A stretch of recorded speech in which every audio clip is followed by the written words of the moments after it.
Magandang araw po sa inyong lahat, mga mahal naming kamundo. Sana po ay nananatili kayong nasa mabuting kalagayan. Mga mahal kong kamundo, pakinggan po natin ngayon ang pagpapatuloy ng ating kwentong ating pinamagatang si Lolo Jose, ang bantog na magtatari.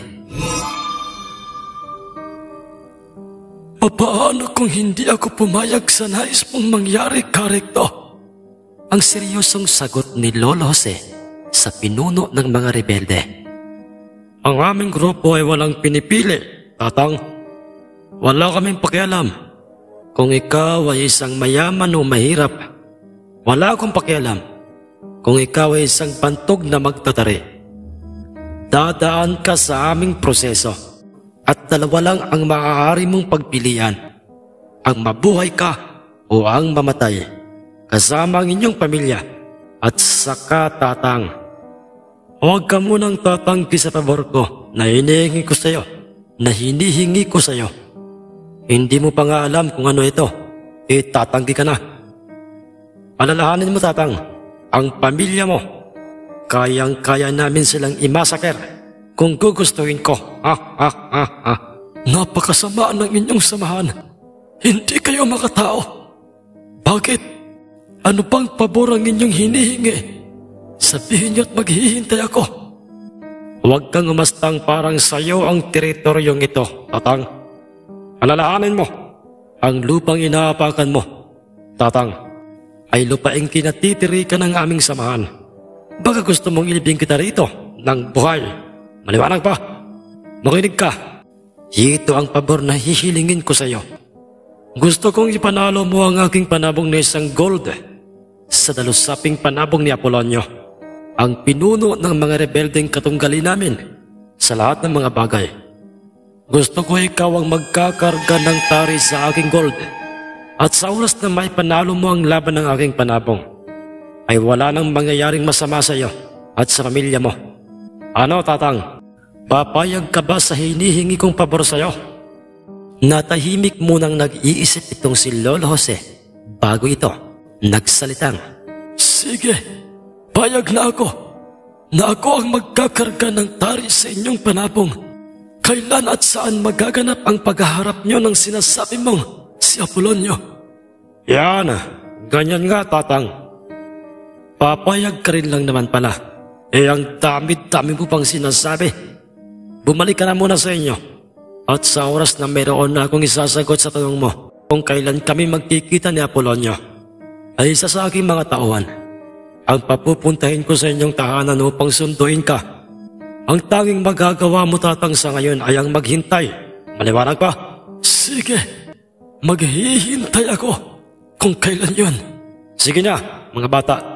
Ibalik nyo na ang matandang yan sa kanyang pamilya. At hoy, Tatang, huwag na huwag mong susubukang isuplong ang aming kampo o ang aming kinaroroonan sa mga grupo ng mga sundalong madalas na napapadaan sa baryong ito.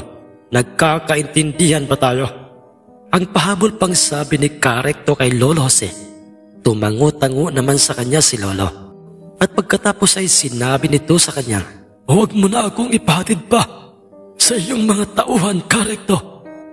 Alam ko at kayang-kaya kong bumalik sa aking pamilya nang walang umaalalay sa akin. Kung yan ang gusto mo, Tatang, sige, ikaw ang masusunod. Pagkaalis ni Lolo sa kampong yon, ay nagwika itong tauhang si Arturo sa kanyang pinunong si Karektong. Karekto, masyado po akong nahihiwagaan sa matandang bantog na magtataring yon. At bakit mo nasasabihan, ha, Arturo? Pinano, matatag ang loob niya na kinakausap ka. Hindi ko makita sa kanya ang takot sa iyo o sa ating grupo. Taliwas yon sa ibang mga sibilyang nakakausap mo. Dahil ang mga ito'y nanginginig na ang kanilang mga tuhod sa harapan nyo. Pero ang matandang yon, iba siya. At saka, Karekto, ito pa, hindi man lang siya pinagpawisan o hiningal sa layo ng ating kampong ito. Sa kanilang baryo, Yan din, Arturo, ang kanina ko pang ipinagtataka. At nagdududa akong merong kapal. Ang matandang magtataring yon. Kapal, Pinuno? Ano pang ibig mong sabihin? O ang ibig mo bang sabihin ay may tangang mutya? Ang matandang yon, o agimat? Tumpak, Arturo. Tama ang mga sinabi mo. Isa siyang pantog na magtatari. At ang isang pantugutan niya ay may lihim na itinatagong mutya. At kung totoo nga ang kutob kong mayroon siyang mutya, di mas maganda, Arturo. Bakit po, Karikto? Ano pong plano niyo sa matandang pantog na magtataring yon?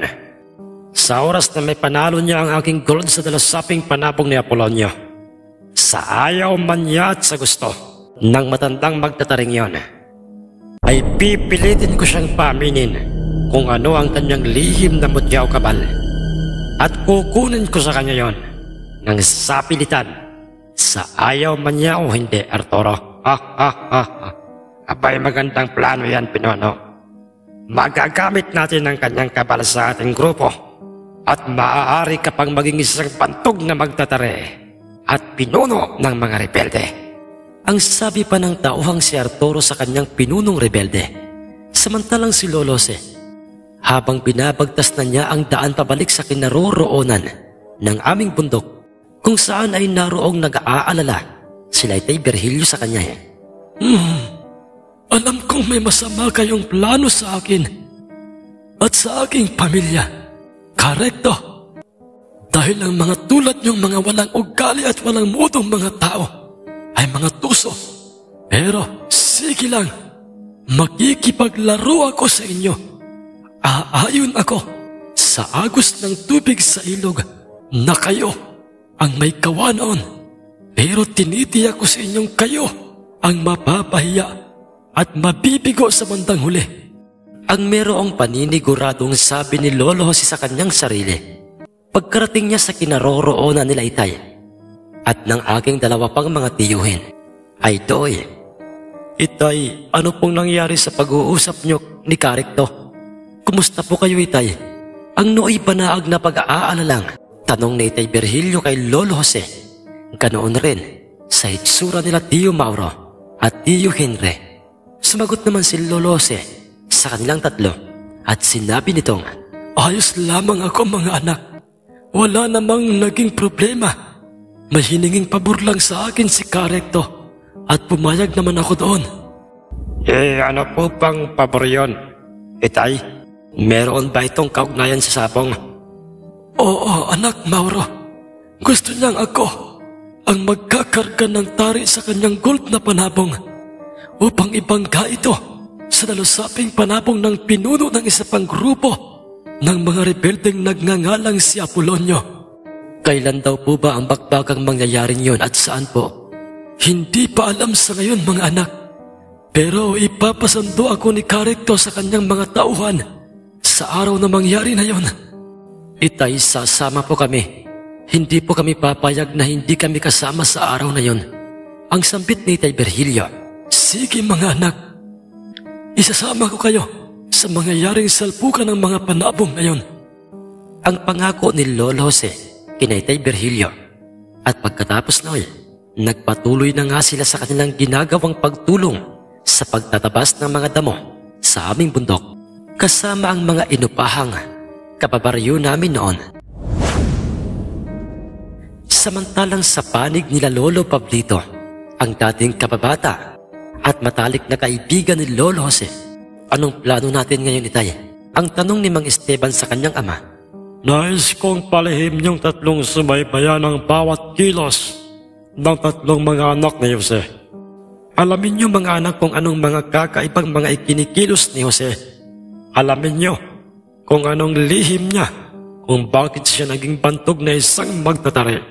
Ang utos ng amang si Lolo Pablito sa kanyang tatlong mga anak. Itay, kilala po at usap-usapan dito sa ating dating baryo ang pagiging mabuti at matulunging tao ni Tatang Jose at ng kanyang pamilya. Walang maipipintas sa kanila ang mga taong nakakakilala sa kanilang angkan.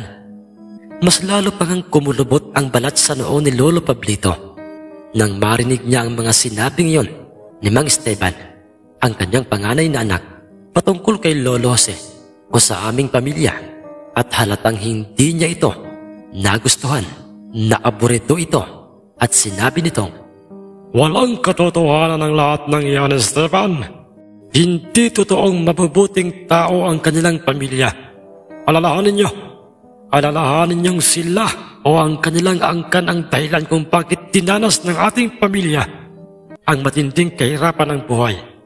Kung hindi nila ipinakulong at pinagbintangan ng kung ano-anong mga paratang na pawang kasinungalingan lahat ang inyong mga lolo at ipinakulong, ay hindi natin dadanasin ang kalbaryo ng buhay. Tandaan niyo ito, mga anak. Nagpapanggap lamang silang mapagkawang gawa o mga mabubuting mga tao. Pero ang totoo ay masasama sila at gusto kong..." "Ano pong ibig niyong sabihin, Itay? Ano pong gusto niyong mangyari?" Ang nagdududang tanong naman sa kanya ng kanyang pangalawang anak na si Mang Facundo. "Gusto kong sirain sila sa mga taong nakakakilala sa kanya. Mga anak, gawin niyo ito para sa ating paghihiganti sa kanilang angkan. Sunugin niyo ang kanilang mga tahanan, maging ang kanilang mga lupain sa bundok. Patayin niyong lahat ang kanilang mga alagang mga hayop, maging ang kanilang mga pananim. Gumawa kayo ng mga kwentong ikasisira nila at ipakalat niyo. Sa ganoong paraan lang ay may paghihiganti natin ang ating nasirang pamilya." Nagtataka at gulat na nagkatitigan ang tatlong magkakapatid, at parang hindi sila makapaniwala sa mga sinabi at ipinaggagawa sa kanila ng kanilang ama, dahilan upang hindi na nga nakapagpigil pa itong si Mang Esteban, at naibigkas nito sa kanilang ama ang mga katagang mas lalo pa nga nitong ikinagalit ng gusto. "Itay, mawalang galang na po. Pero naririnig niyo po ba at nauunawaan ang lahat ng mga sinasabi niya at ipinagagawa sa amin na iyo pong mga anak?" "Anong ibig mong sabihin, Esteban?" "Itay, parang hindi po kayo ang nakikita naming tatlo na nagsasalita. Totoo po ba talagang ang paghihiganti lang sa pamilya nila Tatang Jose, ang gusto niyo kaya tayo bumalik sa baryong ito sa tagal ng panahon? O baka naman po ay mayroon pang ibang dahilan?" "Ha? Ano?" "Itay, malinaw po sa aming pangunawa at isip na ang ipinaggagawa niyong yan ay mali. Laban sa pamilya ni Tatang Jose, mabubuti silang mga tao, Itay, at wala kaming makitang mali sa kanilang ginagawa. Pasensya na po, Itay. Hindi po kami papayag na sundin ang maling ipinaggagawa niyo. Ang gusto po naming tatlo, Itay, kami ng mga anak niyo, ay kapayapaan ng ating mga damdamin at isipan, at kung kinakailangang makipagkaibigan kami sa pamilya ni Tatang Jose, ay gagawin po namin yun, Itay. Kung sa ganoong paraan lang, makikita at mararamdaman namin maging isa ring mabubuting mga tao." Mas lalo pa ngang nagalit ang kanilang ama nang marinig nitong parehong sumang-ayon kay Mang Esteban ang kanyang dalawa pang mga anak. "Tama si Kuya Esteban, Itay. Ang mabuhay ng walang kaaway ay siyang pinakang importante sa isang tao. Doon mo kasi makikita ang totoong kapanatagan ng iyong isipan, at kung totoo ngang nagkamali ang kanilang pamilya noon sa ating pamilya, ay kalimutan na lang natin yun. Matagal nang nangyari yun, Itay, at may ilang taon na ang lumipas. Panahon na po, Itay, para makipag-ayos tayo sa kanila at muling ibalik ang ating dating masayang samahan." Ang dagdag pang sabit pangugumbinsi ni Mang Berto, isa pa sa kanyang tatlong mga anak. "Mga lapastangal kayo! Mga walang silpit, mga walang kwentang mga anak! Alam niyo bang hindi matutuwa ang mga kaluluwa ng inyong mga lolo sa mga pinagsasabi ninyo?" "Pasensya na po, Itay. Pero totoo lang po ang aming mga sinasabi." "Kung ganoon ay lumayas kayong tatlo. Ayokong makita ang mga anak na katulad nyo. Mga tulad niyong mga duwag, mga pahag ang mga buntot." Iniwan siya ng kanyang tatlong mga anak. Dahil sa aminado ang mga itong mali ang ipinaggagawa ng kanilang ama, mali ang maghiganti sa kapwa at magtanim ng puot o galit. Huwag kayong mag-alala, Mga utol, ang pag-iwan natin kay Tay Pablito ay hindi nangangahulugang hindi natin siya mahal.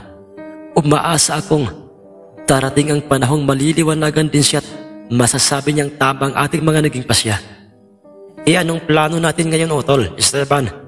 Babalik tayo sa baryong ating pinagmulan, sa ating mga pamilya.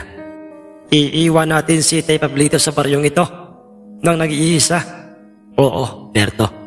Pero bago tayo bumalik sa ating baryo, ay kinakailangan muna nating makipagkita kina Tatang Jose at sa kanyang mga anak.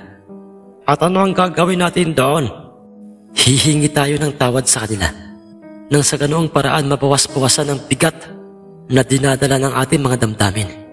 At dahil nga sa maganda ang naisip na yon ni Mang Esteban, kung kaya't sumang-ayon sa kanya ang kanya pang dalawang mga kapatid.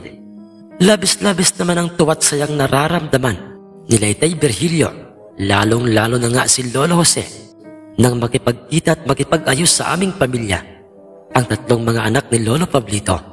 Anong naisip niyo, mga iho? Bakit niyo ginagawa ito? Kahit po kasi pagbali-balik na rin ang mundo, ay mali pa rin si Tay Pablito, Tatang Jose. Hindi namin sukat akalaing aabot sa ganoon ang kanyang ipagagawa sa amin laban po sa inyo. Huwag kayong mag-alala, Esteban. Darating din ang tamang pagkakataon na maliliwanagan rin at matatauhan ang inyong ama. Mag-iingat kayong palagi sa inyong pagbabalik sa inyong mga kanya-kanyang pamilya. Salamat po, Tatang Jose. At umaasa kaming hindi rito nagtatapos ang ating pagkikita-kita. Mga kaibigang Esteban, Facundo at Berto. Umaasa kaming tatlong mga anak ni Tay Jose na muli pa tayong magkikita-kita at sana'y sa araw na yon ay kasama na ang inyong amang si Tatang Pablito. Ngumiti ang tatlong magkakapatid, saka ang mga itong nagpaalam na kina Lolo at kina Itay. Naiwang nag-iisa at gulong-gulo ang isip ni Lolo Pablito. Naguguluhan ito sa ginawang pag-iwan sa kanya ng kanyang mga anak. Hindi nito matanggap yon, pero mas nangibabaw pa rin sa kanyang isip ang galit sa aming pamilya. Kung inaakala niyong nagtagumpay na kayo, pues nagkakamali kayo. Ipagpapatuloy ko at ako mismo ang gagawa ng paraan upang sirain ang pamilya at buhay niyo. Ha ha ha ha. Nagulantang itong si Tatang Pablito nang biglang padabog at pirsahang bumukas ang pintuan ng kanyang kwarto. Teka lang, sino kayo at ba't kayo nakasuot ng mga itim na mga kasuotan? At may mga hawak kayong mga barel. Sino kayo? Ang sabi ni Lolo Pablito at nabitawan pa nito ang basong may lamang alak na sana'y kanyang iinumin. Sumama ka sa amin at huwag kang pumalag dahil uubusin namin sa katawan mo ang mga bala ng aming baril. Ang sabi ng isa sa tatlong mga armadong mga kalalakihan. Sino ba ang nag-utos nito? Si Jose at ang kanyang mga anak? Ang gago, pagpapayaran niya ito. Ang sagot ni Lolo Pablito sa mga armadong kumakaladkad na sa kanya. Huwag ka nang maraming tanong basta't sumunod ka na lang sa amin. Gabi na ng mga pagkakataong yon, ngunit maliwanag ang buwan. Pirsahang dinala ng mga armadong kalalakihang yon si Lolo Pablito sa bundok, sa pinakang pusod ng gubat. Ikulong niyo't talian niyo ang kanyang mga kamay. Lagyan niyo rin ng pusal ang kanyang bibig. Itali niyo yan sa haligi nang hindi makali ka ng ingay at makatakas. Maliwanag ba? Sinunod ng iba pang mga armadong yun ang utos na yun ng kanilang nagsisilbing leader, at ito ay naglalaro sa isip ni Lolo Pablito kung sino ang utak ng may gawa noon sa kanya. Isa lang ang nasa isip niya, at iyon ay si Lolo Jose. Siya lang ang may galit sa akin, kaya natitiyak ko siya ang utak ng lahat ng ito. Oo, animal ka, Jose. Pagpapayaran mo ito. Alam na kasing nag-iisa na lang ako. Iniwan na ako ng aking mga anak, kaya pinadukot niya ako at dinala sa bundok na ito. Ang sabi ni Lolo Pablito sa kanyang sarili. Arturo, magsama ka ng dalawa pa sa ating mga tauhan. Bumaba kayo sa baryo at dalhin mo rito si Jose, ang bantog na sabongero, sabihin mo sa kanya, magdala siya ng mga gagamitin sa pagtatari. Dahil pagkarating niya makikipagkita na tayo sa grupong pinamumunuan ni Apolonio. Dumating na ang araw ng pagtutuos o magaganap na bakbakan ng aming mga panabong. Ang sabit utos ni Caricto sa kanyang tauhang katiwalang si Arturo. Masusunod po, Caricto. At nang makaalis na ang mga ito ay doy. Umanda ka, Apolonio, dahil sa oras na matalo ng aking gold na ito. Ang ipinagmamalaki mong dalo sa ating yun ay matatalo pang muli kayo. Dahil uubusin namin kayo, lalansihin namin kayo. Pagkatapos ng bakbakan ay aatake naman ang aking mga tauhan. Maubos kayo't mabubura sa mundo. Ayokong may karibal sa lahat ng aming iligal na gawain, Apolonio. Ang merong paniniyak na pagkakasabi ni Caricto sa kanyang sarili.